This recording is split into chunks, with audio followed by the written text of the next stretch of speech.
Yang disebut sang Ksatria Piningit itu raja diraja, raja tanpa mahkota. Itu adalah sang. Halo, assalamualaikum warahmatullahi wabarakatuh.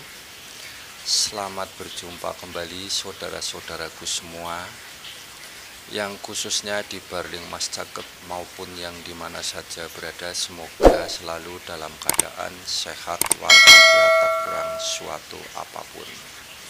Bila mana yang sedang ada kena sebuah musibah atau penyakit, segeralah Allah yang Maha Kuasa itu dengan cepat untuk mengangkatnya.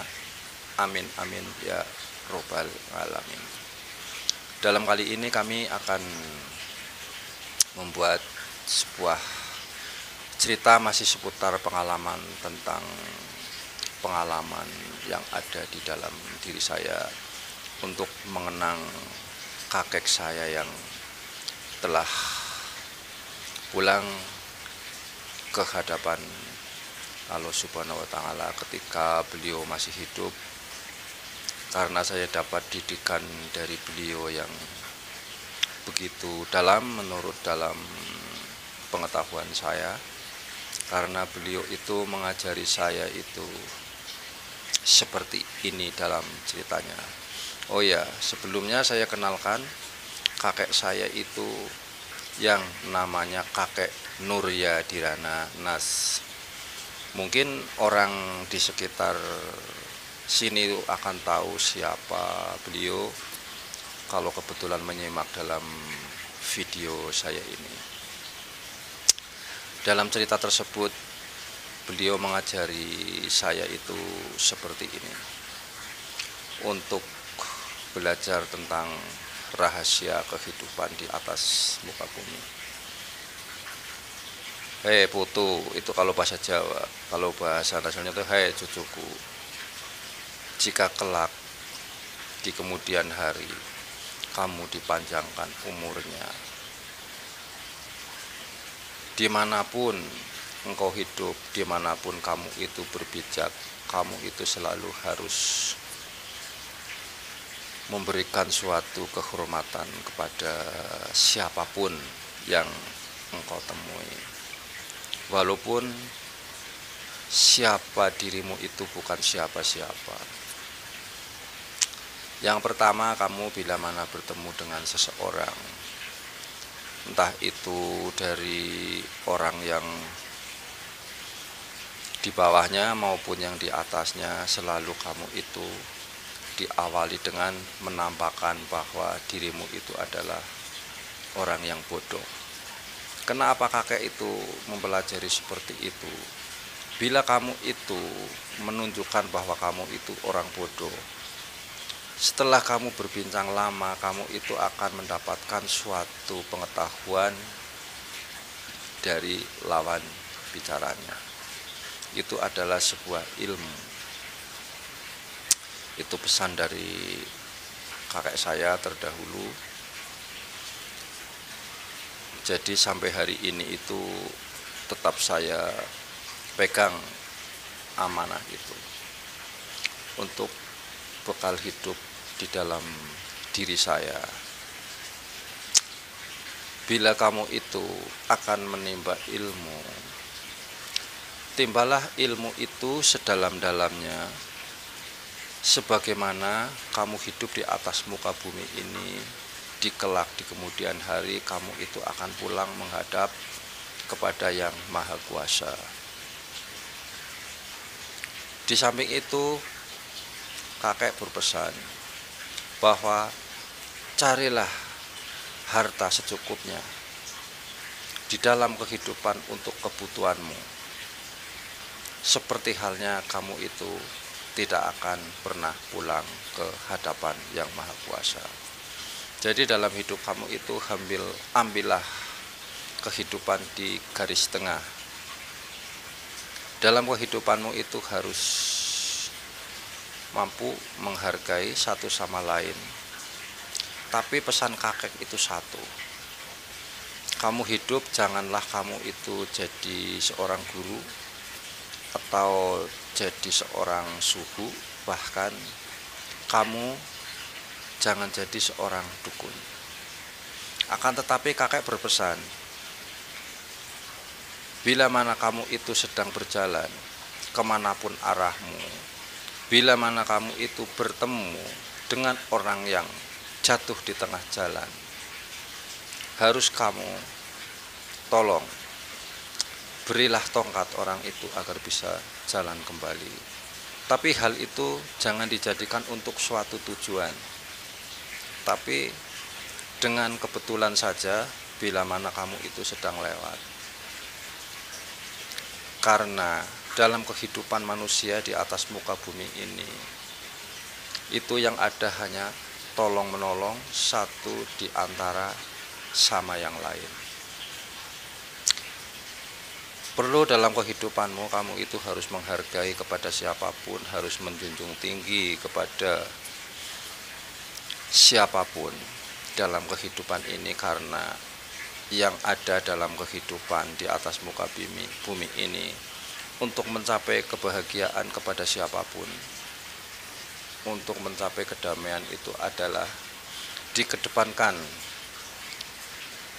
welas asih yang telah diamanahkan oleh Yang Maha Kuasa.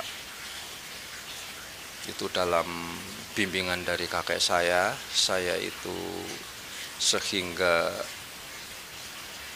terbawa sampai dengan setengah abad ini usia saya untuk mencari tentang pengetahuan, karena saya itu merasa masih banyak kekurangan. Untuk bekal hidup saya dalam kehidupan manusia itu adalah selalu belajar dan akan belajar sebelum kita itu pulang kepada Yang Maha Kuasa. Yang disebut manusia hidup adalah selalu harus berbakti kepada kedua orang tuanya, harus mengenang kepada leluhurnya. Kita mengenang kepada leluhur, kita itu mengingat kepada leluhur kita, bukan berarti kita itu meminta atau menyembah, akan tetapi menghargai jerih payah tentang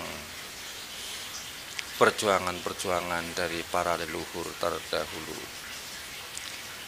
Kenapa bumi Nusantara ini menjadi sorotan dunia hari ini? Boleh dikatakan ada yang berbicara itu akan menjadi kiblatnya dunia, karena di bumi Nusantara ini itu dalam isinya di atas muka bumi ini itu adalah serba ada, dari sumber daya alamnya dan juga dari sumber daya manusianya, itu mampu untuk bersatu dan menyatukan dari bangsa satu kepada bangsa yang lain, akan tetapi itu saling menghargai kepada suku-suku yang lain.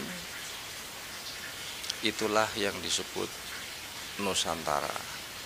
Ini dalam cerita pengalaman dari wejangan kakek saya terdahulu waktu saya itu masih kecil, sehingga ilmu-ilmu kakek saya itu melekat di dalam diri saya, walaupun saya itu tidak sederajat dengan kakek saya, akan tetapi saya itu boleh dikatakan mengambil ilmunya itu seperti tetes air hujan yang jatuh di dalam tubuhku.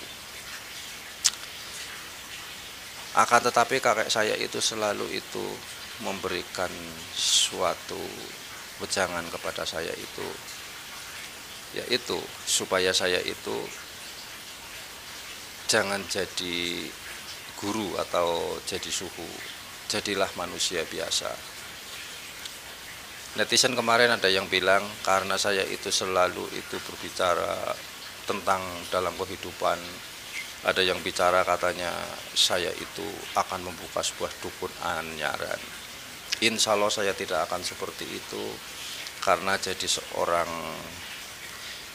petunjuk, jadi seorang suhu atau jadi seorang kiai dan apapun itu sangat berat bagiku untuk pertanggungjawaban di hadapan Yang Maha Kuasa atau Allah Subhanahu wa Ta'ala, karena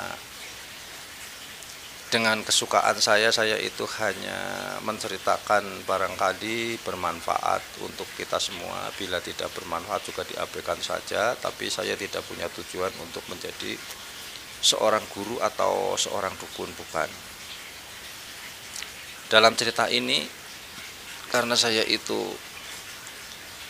ikut berpartisipasi dengan adanya yang boleh dikatakan sekarang itu, waktu kakek saya itu bicara dulu, nanti kamu kalau kamu itu menyaksikan nanti di atas muka bumi ini itu banyak orang lumpuh ngideri jagat.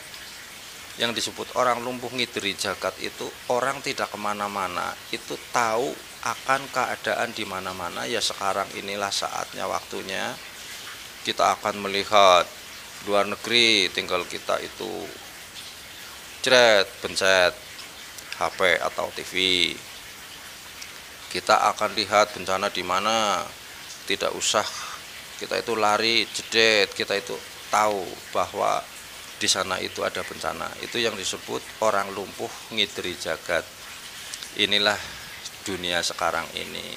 Dunia itu tidak berubah, akan tetapi dunia itu berkembang dari masa lalu sampai dengan hari ini. Itulah dalam kehidupan yang ada di atas muka bumi ini. Sejak terdahulu itu tidak lain adalah para kesatria-kesatria di atas muka bumi Nusantara ini yang selalu itu berusaha untuk menyatukan bangsanya dan negaranya agar mampu menjadi negara yang menjadi sebuah negara contoh yang digadang-gadang atau yang diharap-harap oleh para leluhur untuk di masa yang akan datang. Negeri ini itu jadilah negeri yang gemah lipah loh jinawi toto tentrem kerto raharjo. Itulah yang digadang-gadang oleh para leluhur yang perjuangannya begitu keras zaman terdahulu. Jadi yang sekarang banyak diperbincangkan itu adalah misi sang kesatria Piningit yang akan membawa kehidupan di atas muka bumi Nusantara itu menjadi negeri yang adil dan makmur, mampu menyatukan satu dan bangsanya.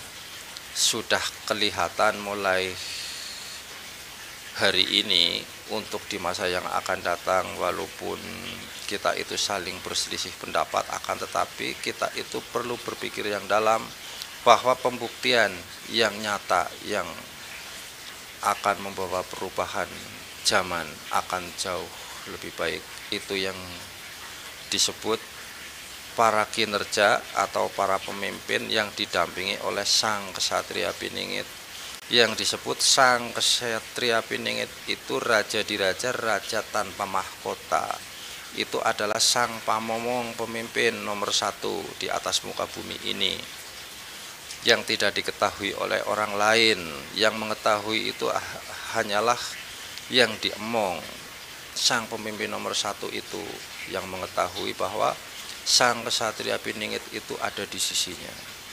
Kiranya sampai di sini kami dalam cerita sekilas untuk pengalaman dalam diri saya tentang diwejang oleh kakek saya terdahulu itu barangkali bermanfaat, silahkan diambil.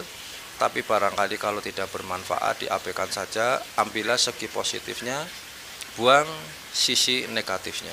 Terima kasih, kami dari Genta Bumi Jaya. Barangkali ada sesuatu kekurangan atau kesalahpahaman, kami sebagai Genta Bumi Jaya mohon maaf yang sebesar-besarnya. Untuk mencapai 1000 subscribe, kami berharap dari panjenengan, semoga saja panjenengan itu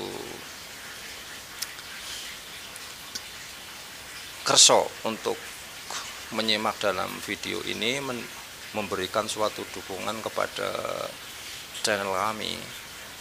Saya ucapkan terima kasih dari yang setia kepada channel kami atau yang tidak setia, yang menyimak maupun hanya yang sekedar itu menghujat. Saya ucapkan terima kasih. Salam sejahtera selalu. Semoga selalu dalam keadaan sehat walafiat. Selamat berkarya. Terima kasih. Assalamualaikum warahmatullahi wabarakatuh.